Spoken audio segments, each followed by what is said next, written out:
Hello, everybody, and welcome to another episode of Right Here, Right Now, presented by Forefathers Organics. My name is Alex Brasky, alongside my co-host Ajay Cybulski, here for the Batavia Daily and Livingston County News.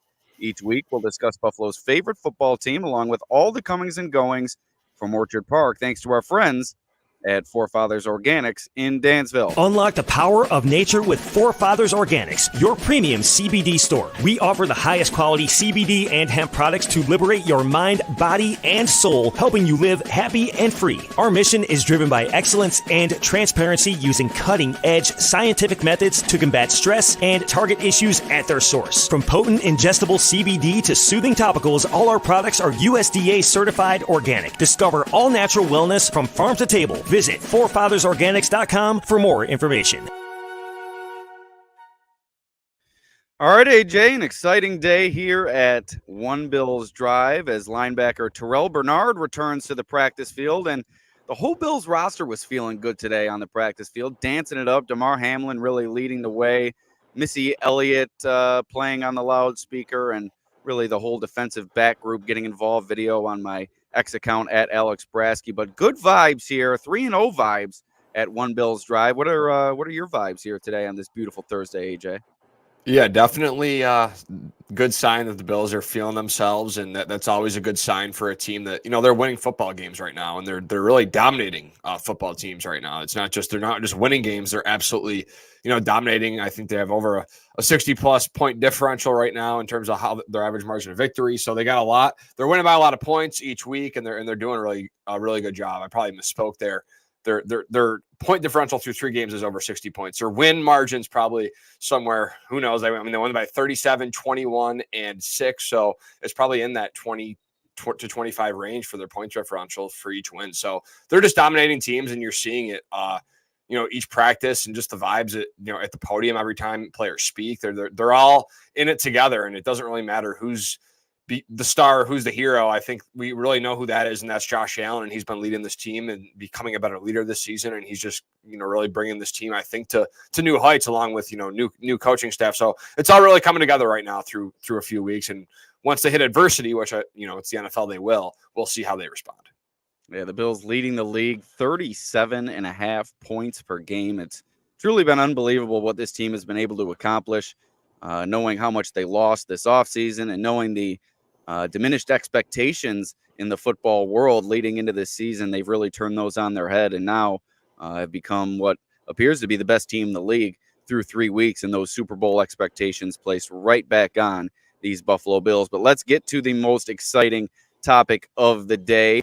Terrel Bernard returns to the practice field today, AJ. He was wearing that red non-contact jersey, but looked good as he was going through positional drills. He was lost due to that pectoral injury early during Buffalo's Week 2 win over the Miami Dolphins. Earlier this week, Sean McDermott did rule out Bernard and Taron Johnson for this Sunday's matchup against the Baltimore Ravens. But Bernard's presence on the practice field on Thursday certainly points toward a return in Week 5 against the Houston Texans. So Bill certainly hopeful for that. While participating during positional work on Thursday, Bernard wearing what appeared to be a brace or a harness on his injured left pectoral. Obviously, you can't get quite a good look at that. It's underneath all the pads, but certainly something there on that left bicep protecting that left pectoral. But that didn't seem to inhibit his movement at all. He lifted the heavy tackling dummy, worked on the sled, and really in good spirits out there with his teammates. A positive sign for Terrel Bernard as he tries to push back for that Week 5 matchup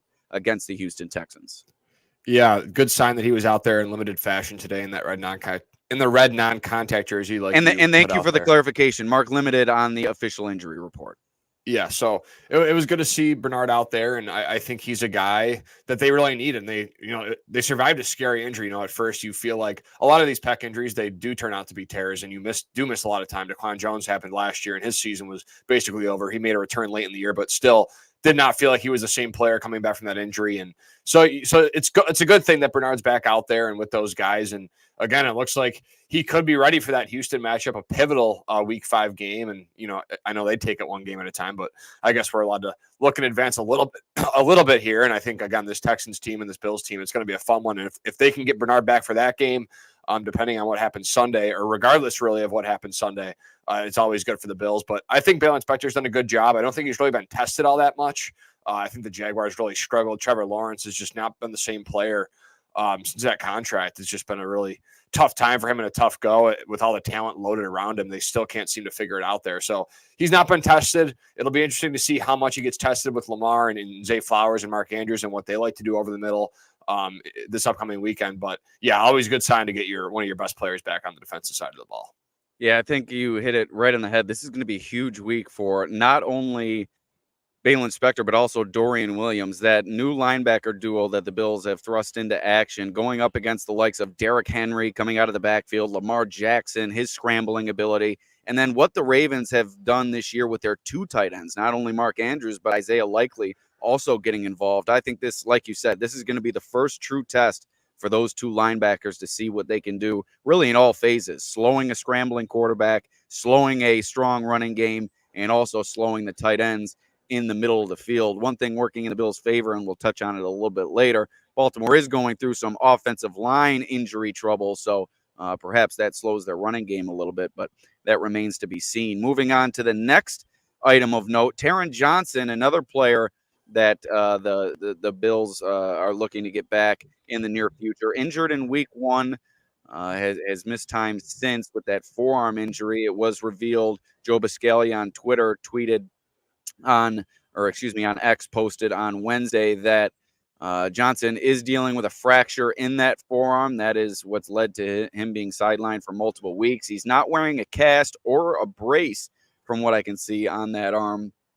In view of the media, he was not out on the practice field during the media viewing portion, but as the team was walking off the field into the locker room, we saw him coming off the field. So to take it behind the scenes, the media gets to view the first portion of practice. Then we have to leave the practice field as they go through more of their teamwork. And then once the team drills end, we're in the field house as the team is coming off the practice field. And as the team was coming off, Taron Johnson was coming off with his teammates, but in shorts and a T-shirt. And he did seem to be favoring that injured right forearm as he was getting dressed in the locker room, really seemed to be getting dressed only with the left arm. So from what it seems to me, it seems like Johnson has a bit longer of a road back than Terrel Bernard. I'm not sure you could expect to see him in that Texans game, obviously already ruled out for this Ravens game. And I think it would be a stretch to expect him for that Texans game. I think the Jets game is a little bit more feasible for Taron Johnson. And if I'm not mistaken, Taron got hurt in week 1, correct? The first game of the season, correct? Correct. Was it the week 1? Okay, so maybe a missed opportunity if he is to miss those 4 games. Maybe placing him on IR could have been an opportunity for Sean McDermott and the staff if they wanted to. But again, Taron Johnson is very important, but it really is just like that next man up. And again, Bobby Babish preached it throughout training camp the couple times I was there and throughout that 2-week period that, you know, this team is really that next man up mentality. And you hear that all the time in sports, but you're really seeing, you know, Cam Lewis and Jamarcus Ingram step in, and Ingram more in that dime look, Cam Lewis more in that nickel spot, the typical Taron Johnson spot on the field. So it's really important that Taron Johnson, I think, gets back to 100%. Don't rush it. Make sure he's good and make sure he's back out there because he's very valuable for what the Bills want to do defensively in that nickel, you know, formation. And also, I think with what Cam Lewis is doing and his confidence continuing to ascend here with the opportunities he's been given, the Bills defense really has not lost a step. And I can't believe I'm saying that, but they really have not lost a step without, you know, Taron Johnson out there, Terrel Bernard and Matt Milano, who going into the season, you could argue arguably three of their most, important players on that side of the ball. Yeah, I think a big reason for the Bills not electing to put Bernard or Johnson on IR is they only have those 2 IR designated to return slots remaining. And this is a long season. We're only in week 4. So I think you have to protect those 2 slots. If you think that you can get these guys back within 4 weeks, maybe 5-week period, I think you'd like to save those as the season goes along and not get rid of all 4 that you're allotted throughout the course of the season this early. So I think that certainly played into it. And with Bernard, we're seeing him out there on the practice field. He looks really in good shape to return, like I said, for that Texans game. So some good news, some bad news on the injury front. A few more updates from practice. Kyer Elam was also in the red non-contact jersey after a neck injury sustained against the Jaguars. He went through positional work. Before practice, the Bills placed Tylen Grable, a promising offensive lineman, a rookie, on IR. Will Clapp was signed to the 53 in a corresponding move, and the Bills also signed wide receiver Amarian Brown to the practice squad. Brown was undrafted this season. He spent the offseason with the Browns. He's really a speedy gadget guy, a type of player that the Bills have looked to add a few times throughout this offseason with Deion Kane, and I think I'm forgetting one as well. But those are a few notes from practice. AJ, anything else you picked up following the reports? Like I said, Bills in very good spirits. Allen still wearing that glove on his left hand, but pretty much all status quo here outside of Terrel Bernard's return to the practice field. Yeah, I'll just touch on Kyer Elam because I don't think we really talked about him, or I was not.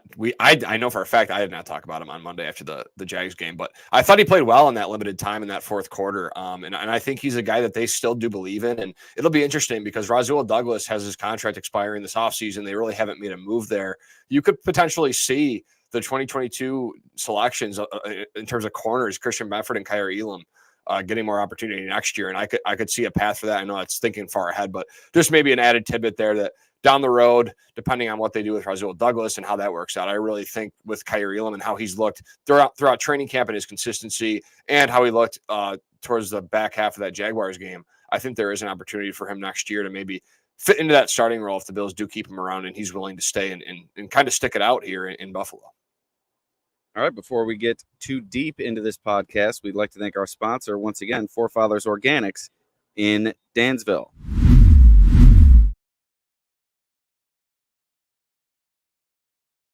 At Forefathers Organics, their mission is to liberate, educate, and innovate with the highest quality CBD and hemp-derived products for your mind, body, and soul so you can live happy and free. Visit them at 87 Franklin Street in Dansville, online at forefathersorganics.com, or call them at 585-335-2223 to learn more about the products they offer.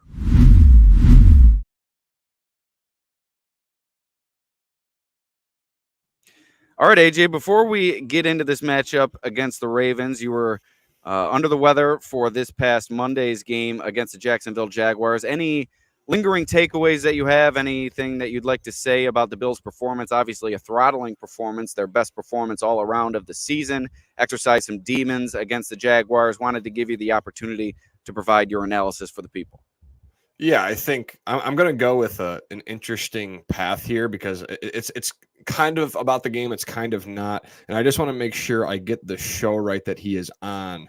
Yeah, it is First Things First. Okay, so Nick Wright on First Things First after the Jags game. He went onto social media, and the last few years he's put down the September Champs banner with the Buffalo Bills on it. And it's been like a laughingstock thing because at the end of the day, like, Bills fans do get upset with Nick Wright, and I think he's very good at what he does, and he plays a character, right? But at the same time, he has also been right about the Bills in some sense in terms of they're not able to get past the Chiefs, his favorite team, and he calls it every year and how the Bills look so good to start the year, and then it kind of dwindles down. So he made a very interesting point yesterday or a couple days ago after the game on Tuesday, so a couple days ago, and he just talked about how this Bills team is kind of similar to the Chiefs 2020 to 2022 team, where the Chiefs in 2020 lose, get kind of blown out in the Super Bowl, right? They get blown out, get the doors blown off them.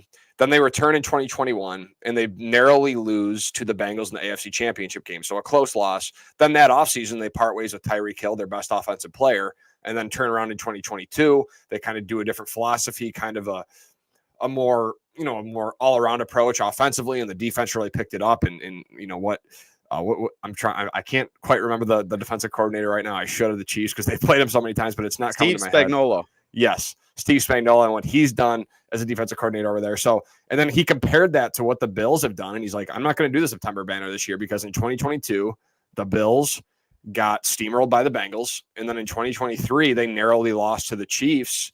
And then in 2024, now they trade their best player in the offseason, and now they're going, really full throttle. And obviously a better start, I should say, for the Bills in 2024 compared to the Chiefs start in 2022. But nonetheless, it's interesting to see the similarities. It's interesting to see how the media is really like talked about this team. You go from like a total, this team's going to regress to maybe like this team is built to win a Super Bowl more than ever before. And in the narrative and how that's shaken out in the last 3 weeks, and really with the exclamation point on that Jaguars game has been quite astonishing. And it's really cool to follow. And it's unique because it really tells you that the players on the paper on the roster before the season, it doesn't matter really that much.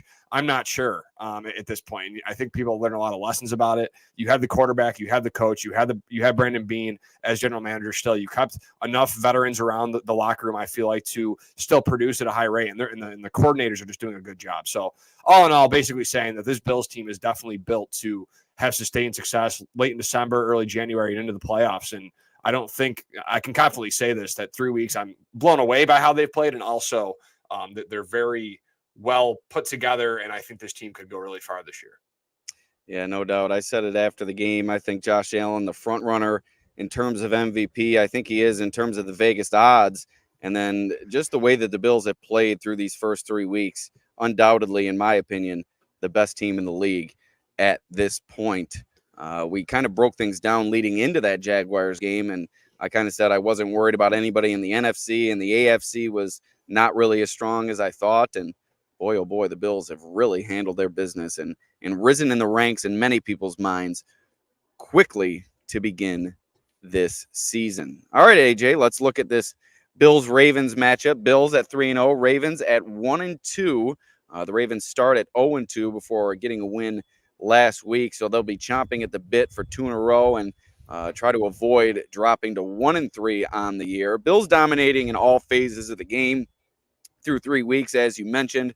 They got the passing game going this past week, and it looks like the passing game could be important once again this week against the Ravens. Baltimore has allowed 16 pass plays of 20 or more yards through 3 weeks. That's the most in the league, and the Bills really attacked downfield a little bit more than they had the first 2 weeks last week against the Jaguars. I think you'll see that continue. Dalton Kincaid, a big catch down the field, maybe a few more from him this week. And it could also be another big week for Khalil Shakir. I think you could say that really every week. He catches everything thrown his way. He's caught 27 straight targets. That's tied for the NFL record held by Michael Thomas of the Saints. He needs one more target caught to begin the game on Sunday to hold the new NFL record for consecutive targets caught with 28. So this passing game has shown a lot in a short amount of time. I know that the first 2 weeks it really wasn't an emphasis, but it's been efficient. It's been what they've needed. They've gotten the yards after the catch. I think this is exactly what Joe Brady had in mind in the offseason. And like I said, I think it's going to be important this week going up against the Baltimore Ravens, who stopped the run very, very well. Yeah, this Bills offensive line, what a story for Aaron Kromer and this unit. I think just gelling together and just becoming more confident with one another. And, they know they have to protect one of the probably most valuable, if not the most valuable asset in the game right now. So you add that to what they already have built there all in the trenches and some makeshifting along that line. But again, that Super Bowl experience with David Edwards and what Connor McGovern brought from Dallas at left guard last year and then his transition to center. I think this offensive line has really allowed this Bills offense to really excel. And, I think you put it out on your Twitter account yesterday that, the Bills offensive line should deserve offensive player of the week for what they've done so far throughout the season. Give them some flowers. So I think really what the Bills are showing you is, like you said, the recipe for success right now with this kind of transition we're seeing in the NFL with the two high shells and defense is really allowing teams to kind of move the ball with that bend don't break philosophy, keep everything in front of them, is that they're using the yards after catch to their advantage, right? They're one of the best teams right now with yards after the catch in the league. They have one of the best offensive lines in the league. And then you pair that with just, not many turnovers. You're not turning the ball over, so you're not giving the ball away. Not many, bad penalties like you've seen in years past with this team at some point. So I think they're just playing complementary football. You're seeing really what Sean McDermott's wanted here for a while, I believe. And I think, you saw some of the glimpses with Brian Dable and Ken Dorsey and what the passing offense could be and how explosive they could be and how fun they'd be to watch and all the, oh my God, like Allen's games during those couple of years with them guys were unbelievable. But now you look at him and he's not having to do it at all. And as much as he is the most valuable player for this team, it's also funny because I think the offense has really helped him as much as almost he's helped the offense just with the way everyone's playing. And again, maybe they'll throw Khalil Shakir on a quick screen to start this game just to get him those 28 catches. And again, every time the ball's gotten in his hands this season, good things have happened. Nothing bad's ever really happened. And, he took some physical hits last week against the Jags. He's not afraid of contact, but this Bills offense just has what it takes. And again, against this Baltimore defense, like you said, they allow those explosive plays in the passing game. Will it be a big game for MVS? Maybe he'll make a big play or a Duncan K like we saw last week against Jacksonville. It's really that everybody eats mentality. And I think with that, anything can really happen with what this Bills offense does against Baltimore. Yeah, that's been in what John Roberts says here. I imagine Joe Brady will do what is best. That's what's been so impressive about the Bills through 3 weeks. They've just been able to attack teams however the defense is presenting the advantage. So everybody has eaten in various ways this season, and that's certainly been an impressive aspect of this Bills start. And speaking of everybody eats, we didn't have a chance to talk about it yesterday, didn't have a pod, but Josh Allen clarified his comments about the Bills' unselfishness and how it relates to Stephon Diggs and how he feels about the former Bills wide receiver. I can't wait for the Texans week to be through. Hopefully we can put this entire storyline to bed and stop talking about it. I think there was some resentment from the Bills side going towards Stephon Diggs, but by no means is anybody going to say that publicly, nor is Josh Allen going to take veiled shots at a former teammate after a 37-point win. I don't think that's necessarily at the front of his mind at that time, although the national media certainly seemed to think so. I think the local media has tried to let that story die, and we're really going to try to let it die after the Texans game because that week will once again reinvigorate that storyline. But after that, hopefully we can put that in the past and just move forward, because what Josh Allen said yesterday should really diminish anybody's thoughts that there's some lingering resentment that is outwardly being expressed by the Bills. Yeah, it's again these players, and I think the Bills are just focused on what they're doing right now, and that's what they're doing right now is winning football games and doing it in dominant fashion. Besides that first half against Arizona, I think this Bills team, you look at what they've done through the first 3 games, it doesn't really matter, right? What else is going on, and that unselfish approach, sure, you could, everyone, it's pretty obvious, right? There's an assumption there that, yes, like Stephon Diggs was always a guy that wanted the ball and wanted these targets, and that was his thing, right? That's what he came here from Minnesota, and everyone talked about that he always wanted the ball, and they were going to that more run-heavy approach with Dalvin Cook there in Minnesota, so he wanted out of there. And now, like, you're seeing the Bills kind of go the same route with a more run-heavy approach, and, I think there was more factors with this. Diggs maybe frustrated, and also there was probably some – falling short time and time again and feeling like you can't get over the hump. There's a lot of, different reasons probably that went into why he left. But overall, like, I think it is what it is at this point. Like, yes, I think it's kind of clear, like, whether the Bills want to say it or not, like the lack of presence of Stephon Diggs is like, in a good way, in a sense, because they can get everyone involved. They can use that everybody eats mentality. And I don't think they are saying it like you said, and I think you agree with this. I don't think they're saying it as a direct shot at Stephon Diggs. I don't think they're calling him out. I just think they're talking about what they have right now in the locker room and what they're feeling. And that's that everybody is for each other, wants to win together. And that's that's the most important thing. So as much as you want to think it might be a shot at the player, and maybe it is about him in terms of he's not there anymore. I also agree with you. I can't wait for that Houston matchup for that reason, and also after that, because then we really don't have to talk about it until probably they'll meet up in the playoffs or something, and then we'll have to deal with it again. But yeah, the Texans haven't looked great. They've won some games, they're 2-1, but they haven't looked great offensively. I'll just throw that in there. But yeah, that's really all I got with the Stephon Diggs and Bills conversation. Hopefully, we're not talking about it by week 6.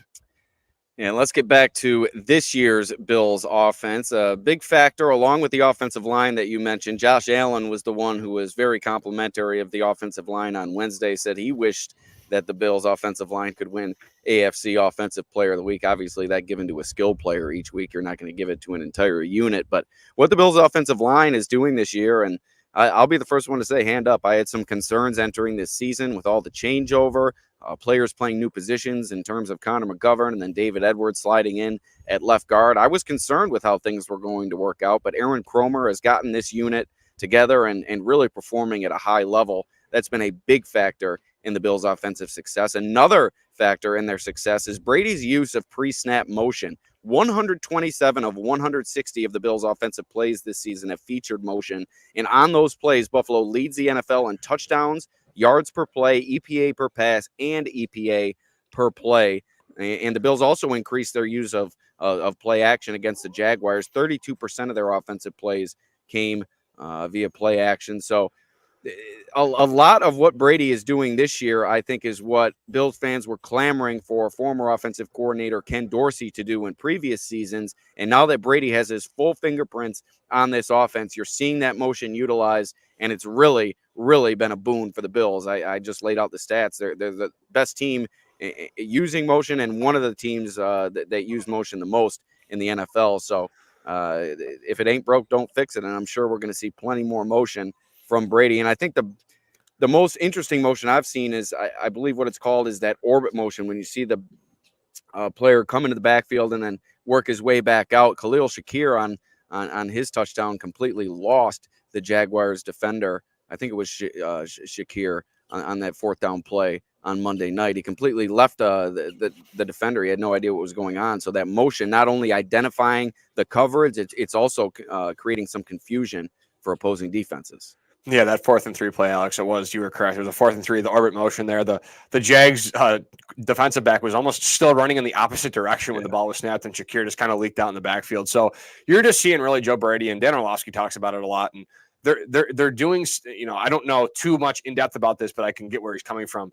They're doing a lot of simple things, but making them more complex to kind of confuse the defense. So they're taking simple concepts, simple, schematics, and really making them as complicated to look at, but they're really just kind of simple things, and it's really working for Josh Allen. He's really, thriving with Joe Brady. I would not be surprised if Joe Brady's getting some head coaching looks after the season just because of what he's done with this, kind of makeshift offense after losing their top 2 receivers and other pieces on that offense. So, and then going back to that offensive line, another crazy thing is I would say, like, I feel like you knew what you had with Dawkins. I feel like he's really like hitting his peak. David Edwards, there were some question marks along with Connor McGovern, but I still think a player that got a contract extension this offseason, Spencer Brown, he has not allowed a single pressure.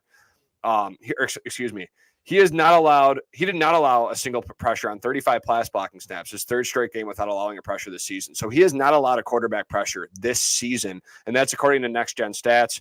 He is the only offensive lineman league-wide with at least 25 pass blocking snaps and 0 pressures allowed. So, I mean, Spencer Brown, hats off to him. They bet on the traits. They drafted him. It was a rough go. He had that back injury that was lingering throughout the first couple seasons, and he has just exploded onto the scene for this Bills team. And I mean, his mobility, like what they can do with this offensive line in terms of mobility. Deion Dawkins is so good at getting out of his stance and getting upfield and finding linebackers or defensive backs and blowing them up. I mean, these tackles, Dawkins and Brown, very underappreciated. And I think the interior, Osiris Torrance, coming off a great season in his rookie year, has done quite well.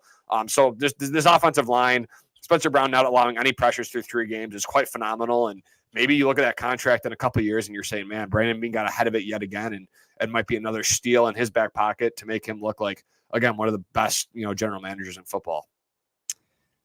No doubt. I was completely wrong with this offensive line. Not only are the Bills looking like the best team in football, this offensive line has looked like the best offensive line in football. We have Josh Allen back there just running around, and if you have good protection up front, really, I think the sky is the limit. Let's quickly touch on defensively for the Bills. I think it's just going to come down to the trenches. I think that's a cliche thing to say in football, but I think this week it's going to be especially critical with Baltimore dealing with 3 injuries along its offensive line. They got Ronnie Stanley back after he was on the injury report last week. So a lot of banged up Ravens up front offensively. And the Bills pass rush has come alive this season. Greg Rousseau burst onto the scene. AJ Epinesa had a good game against the Jaguars. Von Miller, 3 sacks in 3 weeks.